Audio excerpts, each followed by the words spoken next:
ایوب 17واں باب جو 16 آیات پر مشتمل ہے۔ میری جان تباہ ہو گئی، میرے دن ہو چکے، قبر میرے لیے تیار ہے۔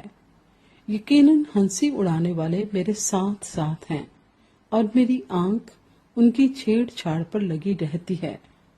ضمانت دے، اپنے اور میرے بیچ میں تو ہی ضامن ہو۔ کون ہے جو میرے ہاتھ پر ہاتھ مارے، کیونکہ تو نے ان کے دل کو سمجھ سے روکا ہے، اس لیے تو ان کو سرفراز نہ کرے گا۔ جو لوٹ کی خاطر اپنے دوستوں کو ملزم ٹھہراتا ہے، اس کے بچوں کی آنکھیں بھی جاتی رہیں گی۔ اس نے مجھے لوگوں کے لیے ضرب المثل بنا دیا ہے، اور میں ایسا ہو گیا کہ لوگ میرے منہ پر تھوکیں۔ میری آنکھ غم کے مارے دھندلا گئی، اور میرے سب اعضاء پرچھائی کی مانند ہیں۔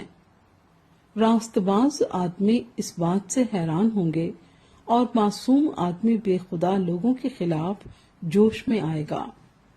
تو بھی صادق اپنی راہ میں ثابت قدم رہے گا، اور جس کے ہاتھ صاف ہیں وہ زوراور ہی ہوتا جائے گا۔ پر تم سب کے سب آتے ہو تو آؤ، مجھے تمہارے درمیان ایک بھی عقل مند آدمی نہ ملے گا۔ میرے دن ہو چکے، میرے مقصود بلکہ میرے دل کے ارمان مٹ گئے۔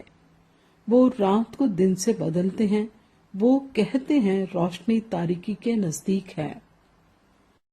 اگر میں امید کروں کہ پاتال میرا گھر ہے، اگر میں نے اندھیرے میں اپنا بچھونا بچھا لیا ہے، اگر میں نے سڑاہٹ سے کہا ہے کہ تو میرا باپ ہے، اور کیڑے سے کہ تو میری ماں اور بہن ہے، تو میری امید کہاں رہی؟